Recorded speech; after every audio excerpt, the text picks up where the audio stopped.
Mais qu'est-ce que j'ai fait au bon Dieu pour qu'une tuile pareille m'arrive? Ou bien, c'est à cause des péchés de ce pays qu'il y a eu ce tremblement de terre. Ou encore, c'est le bon Dieu qui m'a fait gagner au loto, parce que j'étais dans les problèmes. Un dernier exemple, grâce à Dieu, mon horrible patron est enfin mort. Voilà quelques exemples de phrases qu'on entend aussi bien dans la bouche des croyants que des incroyants, mais qui ont un point en commun, c'est qu'ils attribuent à Dieu ce qui nous arrive en bien comme en mal. Est-ce que c'est pas un peu confus? Heureusement, pour démêler cet embrouillamini, nous avons nos deux pasteurs chocs avec nous, Élise Lazarus, en personne. Bienvenue Élise. Merci. Et le grand Carl Johnson. Merci beaucoup. Qui rayonne de sagesse. Bienvenue Carl. Salut.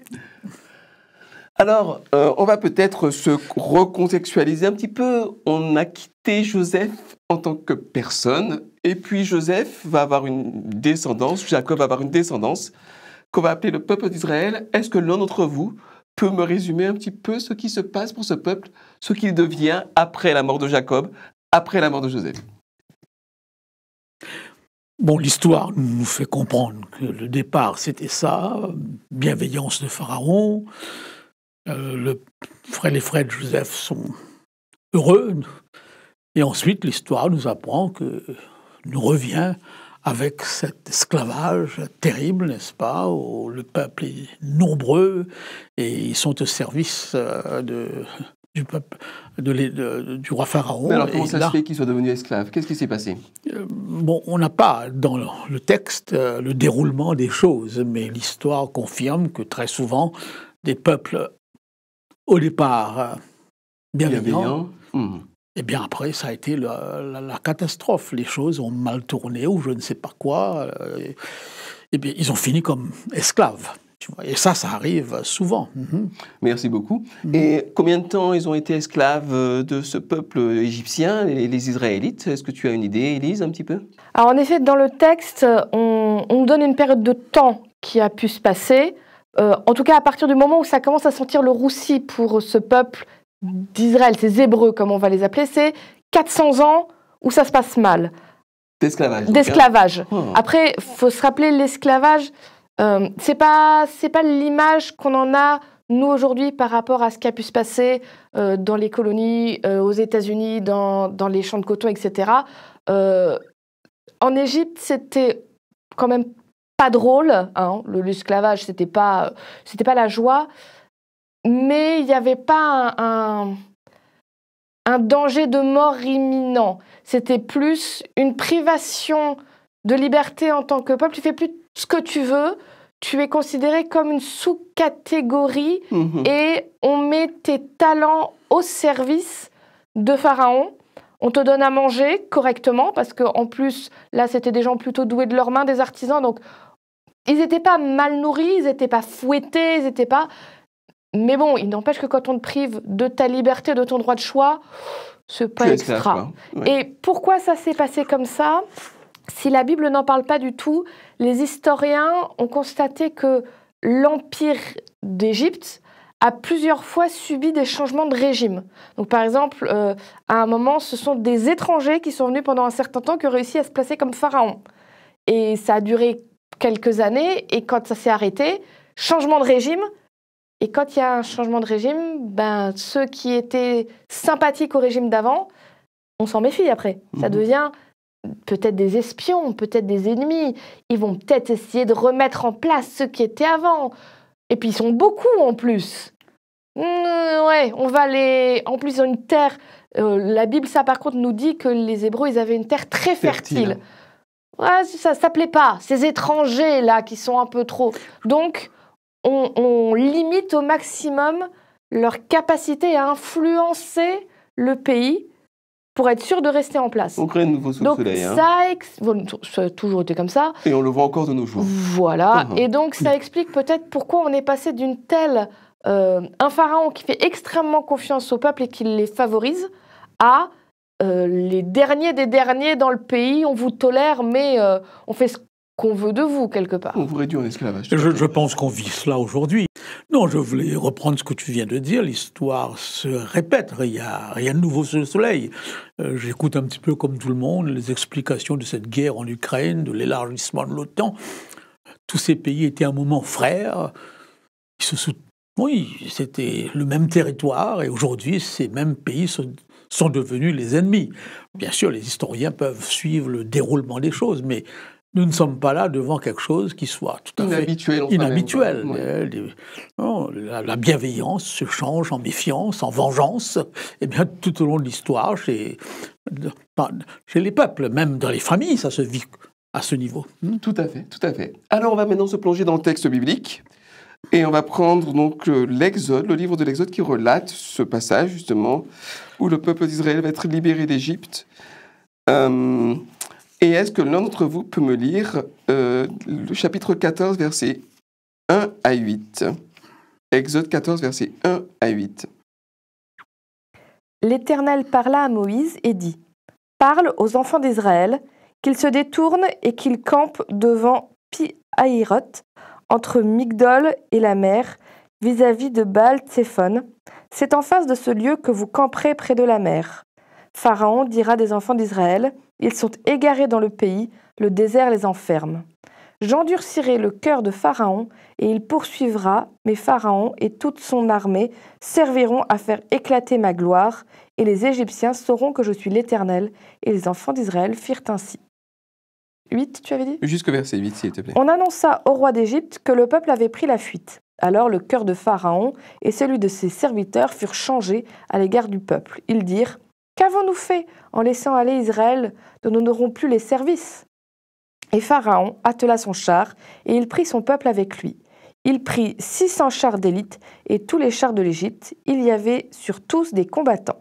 L'Éternel endurcit le cœur de Pharaon, roi d'Égypte, et Pharaon poursuivit les enfants d'Israël. Les enfants d'Israël étaient sortis la main levée.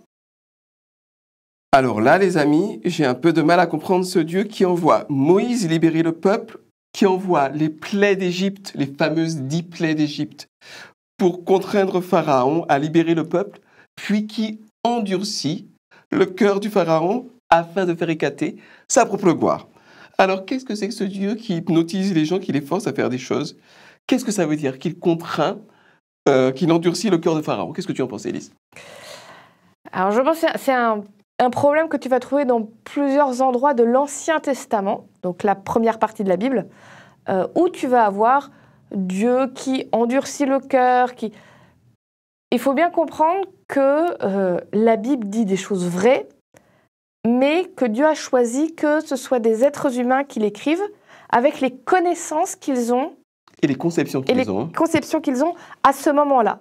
Et là, en l'occurrence, alors ? Et là, en l'occurrence, au moment où ce texte est écrit, les gens n'avaient pas tout à fait la notion de... Il y a Dieu qui représente le bien et il y a une force autre qui représente le mal. Pour eux, tout vient de Dieu. Le bien comme le mal. Et c'est basé sur une pensée qui n'est pas idiote du tout, c'est de dire, si Dieu est partout, et qu'il peut tout faire, il est tout puissant. Si quelque chose se passe, c'est que Dieu a accepté que ça arrive. Donc, si on réfléchit, si Dieu n'a pas empêché, Dieu a autorisé, donc Dieu a fait. Qui ne dit mot consent. On appelle ça la faute endémique. Il y a plus tard dans la Bible, plutôt dans le Nouveau Testament, où on va cadrer les choses, où Jésus va dire, il n'y a pas de mal en Dieu. Ce n'est pas Dieu qui envoie le mal, ce n'est pas un espèce de tyran. Mais comme les gens de l'époque n'avaient pas cette conception, pour eux, si Pharaon s'est entêté, c'est que Dieu l'a permis, donc c'est que Dieu a endurci son cœur. C'est une conception qui n'est pas encore complète de comment agit Dieu. Et ça t'explique plein de textes comme ça. On a l'air de dire que c'est Dieu qui joue un peu au dé avec les gens, qui dit « Ah, bah toi, ton cœur va s'endurcir, allez !» Et j'utiliserai ça pour que ma volonté se fasse. Dans ce sens-là, Karl. Donc, ce n'est pas seulement une conception du passé, d'une culture lointaine. Dans l'islam, cette conception est là. Inch'Allah, on se soumet, le bien et le mal vient de Dieu. C'est Dieu qui l'a voulu. C'est Dieu qui l'a voulu. Avant chaque match de foot, 2 équipes musulmanes, eh bien, demandent la bénédiction de Dieu et le résultat, à la fin... C'est la volonté de Dieu. Et les 2 équipes s'applaudissent mutuellement, n'est-ce pas? Où est la place de Dieu ici? J'aurais même dire que dans notre vision moderne des choses, quelque part, on a un peu cette conception. On a un président Jupiter, c'est lui qui dirige tout, et en même temps, on lui attribue tout. Comme il y a une source de départ, eh bien, tout provient de cette source, en bien ou en mal, même si le déroulement des choses, eh bien, doit être compris par la responsabilité des uns et des autres dans le système pris globalement. Donc, suivant les commentateurs, les Juifs attribuent tout à Dieu, qui est le point de départ, mais ça ne veut pas dire, finalement, eh bien, qu'ils s'enlèvent la responsabilité. Je pense à un texte, je crois qu'on a déjà cité cela, dans le Nouveau Testament, où c'est Pierre qui dit, dans son discours, selon son dessein préétabli. Avec ma conception moderne, j'aurais tout de suite réagi en disant, mais c'est comme ça, Pierre, moi je ne suis pas responsable de ça. Tu me dis, c'est lui qui l'a établi. Donc, où est ma responsabilité dans cette crucifixion? Mais le peuple, au temps de Jésus, ne réagit pas comme ça. Au contraire, ils prennent sur eux quelque chose qu'on a attribué à quelqu'un d'autre. Donc là, nous sommes dans une vision culturelle, mais nous constatons que même lorsque nous disons « mais qu'est-ce que j'ai fait au bon Dieu ?» c'est une façon d'attribuer tout à Dieu. L'attribution. Malgré tout, l'être humain eh bien, est dans cette vision très souvent des choses. Mais alors, comprenez bien, mes amis, moi je me mets à la place de quelqu'un qui n'a jamais lu la Bible. On lui dit c'est la parole de Dieu, la vérité est là-dedans, et il lit que Dieu a endurci le cœur. Comment est-ce qu'on jongle entre ce que Dieu laisse faire, ce qu'il aurait pu empêcher, ce qu'il fait activement? Comment est-ce qu'on fait la différence? Comment est-ce qu'on arrive à s'en sortir? Est-ce que c'est une question que les gens doivent pouvoir se poser, que je me pose d'ailleurs moi-même? Il n'y a pas forcément de réponse évidente. Mais est-ce que Dieu est vraiment parce qu'il est tout-puissant, est-ce qu'il est dans le tout-contrôle? Comme il est omniscient, est-ce qu'il est dans l'omnicontrôle, si j'ose dire? Alors, Élise. Je vais prendre un exemple qui quitte complètement le domaine du religieux. C'est juste pour montrer un point par rapport à la Bible. J'aime beaucoup lire, j'aime beaucoup les livres, et j'aime beaucoup aussi regarder les adaptations des livres que j'aime au cinéma. Mais je suis toujours frustrée. Pourquoi? Parce que quand je regarde un livre que j'ai aimé au cinéma, j'ai toujours des choses où je dis « mais ça c'était dans le livre, mais il n'y a pas dans le film ». C'est frustrant. Mais la réponse logique est de dire « oui, mais dans un film, on ne peut pas mettre tout ce qu'il y a dans un livre ». Ben oui. Maintenant, je retourne sur la Bible. La Bible décrit des milliers d'années d'histoire. Elle le condense en montrant des événements particuliers qui se sont passés, des événements forts. Mais cette condensation peut donner l'impression que tous les 4 matins, Dieu intervient très fortement et miraculeusement pour tout chambouler. Sauf que, ben non, c'est des événements répartis dans le temps qui sont mis ensemble et on enlève toutes les parties entre où il ne s'est rien passé et où Dieu n'a pas agi. Donc ça donne cette impression que, bah oui, Dieu, il intervient tous les 4 matins, donc pourquoi il a laissé faire ça?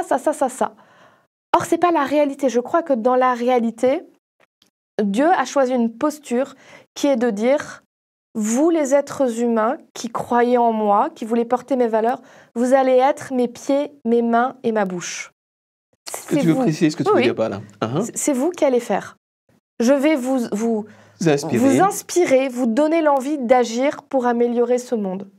Et oui, des fois, Dieu intervient pour des petites ou des grandes choses, mais la plupart du temps, il nous a donné cette responsabilité-là pour les choses qu'on peut faire. Et du coup, on comprend mieux pourquoi cette idée de dire tout vient de Dieu tout le temps. Ben non, parce que Dieu n'est pas en ingérence dans le monde, en nous privant de notre liberté de faire des choix, y compris ceux qui ne sont pas d'accord avec lui. Et donc, il est beaucoup plus à vouloir nous influencer pour qu'on agisse bien et qu'on améliore ce monde que de façon arbitraire, claquer des doigts, résoudre le problème malgré nous, parce que ça, c'est l'histoire humaine qui nous l'apprend, résoudre un problème sans la conviction de ceux qui sont impliqués. La participation active aussi. Ça ne marche pas sur le long terme. Donc Dieu choisit les versions du long terme. Donc un angle intéressant qui consiste à dire, plutôt que de me demander est-ce que Dieu peut tout régler d'un claquement de doigts, qu'est-ce que moi je peux faire pour faire évoluer les choses, c'est un angle qui est quand même peut-être effectivement plus pertinent. Mais on peut aussi voir la chose d'une manière beaucoup plus simple. Au moment où les nuages se retirent, la pluie ne tombe plus. Au moment où la pluie ne tombe plus, le sol s'endurcit. Dieu endurcit, c'est une façon de parler où il se retire. Il se retire de l'homme. Parce que l'homme ne veut plus de lui. Exactement. Donc la raison est donc part de l'attitude de l'homme, de la posture de l'homme. Et en se retirant, eh bien, comme je l'ai expliqué, par la pluie qui ne tombe plus, l'homme n'a plus qu'une seule voie, l'endurcissement, n'est-ce pas? Et la stérilisation. Et la stérilisation, oui. Donc, c'est une autre façon de voir la chose. Maintenant, le texte semble dire qu'il l'endurcit pour sa gloire. Hein. Je ne sais pas si j'ai lu un commentaire ou parfois quelque chose qui ne sert plus à rien, n'est-ce pas? En elle-même, cette chose n'a plus une valeur particulière. Je vais quand même maintenant faire quelque chose avec, le recycler ou quelque chose, n'est-ce pas? Est-ce qu'on peut penser que Dieu arrive à un point où la situation humaine, elle est morte, mais il va quand même transformer cela pour un bien plus grand qui me dépasse, que je ne saisis pas toujours, mais qui va quand même, à un plan beaucoup plus élevé, eh bien, atteindre un objectif. Ce que je peux comprendre même des années plus tard, éventuellement. Exactement.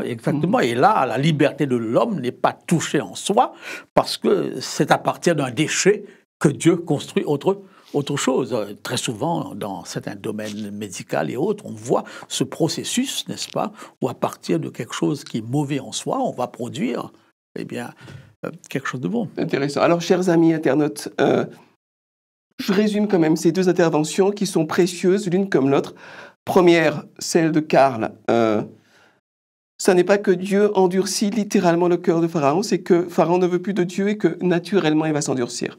Donc c'est important de ne pas prendre toutes les déclarations de la Bible au pied de la lettre, mais il faut chercher à comprendre quel est l'angle du rédacteur, ce qu'a précisé également Élise, qui a également affirmé, je crois à juste titre, que plutôt que de tout imputer à Dieu, c'est important de se demander ce qu'on peut faire nous-mêmes, parce que Dieu, au lieu de tout résoudre à notre place d'un claquement de doigts, Dieu veut que nous utiliser non seulement pour faire du bien autour de nous, mais en faisant du bien pour nous construire nous-mêmes. Tout à fait. Et quand on lit l'histoire de Pharaon face à Moïse, eh bien, on se rend compte que c'est pas Moïse. Moïse lui donne une voie de sortie à chaque fois, mais c'est lui. Eh bien, qui s'oppose systématiquement. Je vois le film de Cécile B. 2000, que cela soit écrit et accompli, n'est-ce pas? Ah, Yul Brynner. Excusez-moi. C'est toute mon enfance qui remonte. C'est un magnifique film. Finalement, l'histoire révèle que c'est lui, c'est sa détermination, c'est sa volonté qu'il impose. D'ailleurs, le visage de Yul Brynner est celui de...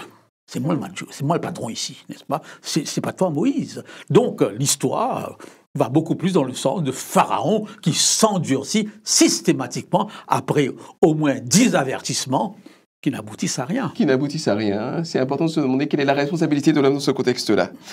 Alors, peut-être un dernier passage qu'on va prendre dans Romains 1, verset 18, en ayant bien en tête ces plaies, notamment d'Égypte. Romains 1, verset 18, et je demanderai donc à Karl de bien vouloir me lire ce passage-là. 1, 18, hein? S'il te plaît. 1, 18. La colère de Dieu se révèle du ciel contre toute impiété et toute injustice des hommes qui retiennent injustement la vérité captive. Car ce qu'on peut connaître de Dieu est manifeste pour eux, Dieu le leur ayant fait connaître. Alors, voilà une expression que l'on trouve régulièrement dans la Bible. On parle de la colère de Dieu. Alors, moi, je vois bien ce que c'est que d'être en colère. J'ai 3 garçons qui ne rangent pas leur chambre. Je leur ai dit 8 fois de nettoyer leur chambre. Je les retrouve en train de jouer en secret à la console. Je me mets en colère. Est-ce que c'est ça, la colère de Dieu? Que vous en pensez? Pourquoi est-ce que la Bible parle de la colère de Dieu? Qu'est-ce qu'on peut en dire? Je pense qu'on confond souvent la colère avec les conséquences de la colère. La colère, ça n'a rien de négatif. La colère est un sentiment normal et naturel, profondément ancré en nous, qui permet à notre corps de se mettre en condition pour réagir à quelque chose qui nous paraît dangereux ou injuste. Voilà. La colère, c'est ton cœur bat plus vite parce que le sang passe plus vite dans ton corps, ton cerveau se met en ébullition. Toute l'adrénaline commence voilà, à sécréter. pour trouver des réponses appropriées, parce que tu es face à quelque chose qui ne peut pas continuer, qui te paraît anormal. Après, les conséquences de la colère, ça peut être ou bien tu la canalises et tu l'utilises pour sortir de cette ornière, de cette situation difficile et l'améliorer. Donc ça peut être maîtriser sa colère et faire un discours ou mettre en place des choses. Aller voir tes garçons pour leur dire de façon appropriée non, c'est pas acceptable que tu joues pendant que ta chambre n'est pas rangée. Donc on va mettre en place ça pour que ça ne se reproduise plus. Ou bien les conséquences, ça peut être je me laisse déborder par cette colère et par exemple j'en arrive à un geste violent. Parce que la colère est tellement forte en moi, il faut qu'elle sorte et paf, j'en sors une. La colère de Dieu, on a tendance à tout de suite l'associer à la violence, ce qui n'est pas forcément le cas. Alors c'est de l'anthropomorphisme et Dieu est... Tu peux expliquer ce que ça veut dire, anthropomorphisme ? C'est l'idée que ça peut être sur des objets, des animaux ou quelque chose qu'on a du mal à comprendre comme Dieu. On va lui donner des caractéristiques normalement pour les humains.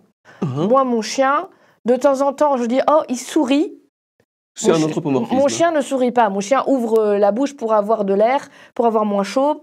Et parce que ça a l'air d'être un sourire, j'ai tendance à coller sur lui ce que ferait un humain. On n'a pas d'autre choix avec Dieu que de faire des anthropomorphismes parce qu'on ne le comprend pas, on ne l'a pas rencontré. Donc, on essaye de le décrire avec ce qu'on connaît, donc l'être humain. On va coller à Dieu quelque chose que nous connaissons, la réaction qu'on a face à une injustice. Dieu voit des gens qui essaient de détourner la vérité. On dit, ça le met en colère. Ce qu'on veut dire, c'est Dieu a une réaction et il ne laisse pas passer les choses injustes. Il se met en action. Et comme c'est difficile de faire toute cette phrase-là, on dit Dieu se met en colère. Merci beaucoup pour cet apport. Karl, qu'est-ce que tu en penses ? Je pense qu'il faut faire attention, ne pas confondre la colère et les émotions qui accompagnent la colère.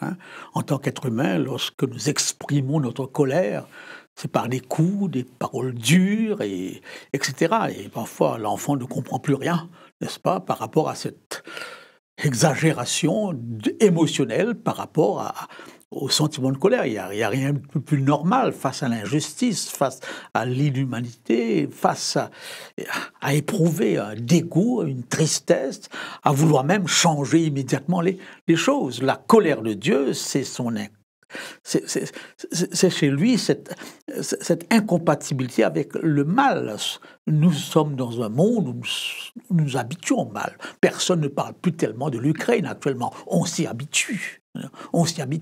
Et je pense à un texte de David, n'est-ce pas, où il exprime une colère terrible par rapport à l'injustice, où il dit « Tue ces enfants ». Sur les rochers, etc. C'est dur comme texte. Comment peut-on demander à Dieu une pareille chose ? Mais là, vous avez l'expression de quelque chose de très profond. Si en tant que croyant chrétien, je lis une histoire d'un homme qui a violé des gamins, etc., et que je n'éprouve pas au fond de moi un dégoût, de la révolte. Une révolte, je ne suis pas normal. Je ne suis pas chrétien. Et on se voit dans un monde qui finalement s'habitue à tout. Bien sûr, les médias nous l'obligent ainsi. On passe d'une détresse, un match de foot, n'est-ce pas, à une publicité de Coca-Cola, et nos émotions ne font que le va-et-vient entre le drame et la comédie, n'est-ce pas ? Et finalement, on s'endurcit quelque part, on devient insensible. J'ai vu un prof à Collonges où j'ai étudié, qui à un certain moment s'est rendu compte que la moitié de la classe trichait. C'était un examen grec, et lorsqu'il s'est levé, on a entendu les livres qui se fermaient, les papiers qui... C'était évident. Il a regardé ces futurs pasteurs, et il a pleuré. J'étais frappé. J'avais l'impression d'être devant un exemple d'une sainte colère qui ne s'exprime pas par la violence, mais par une tristesse. Et je pense à Dieu par rapport à Sodome et Gomorrhe ou au déluge, où il est dit « il eut le cœur affligé ». Une colère où, au fond de lui-même, il éprouve une tristesse terrible. Et c'est ce qu'on voit en Jésus-Christ, devant la rébellion de l'homme, devant l'homme qui refuse de se soumettre, n'est-ce pas?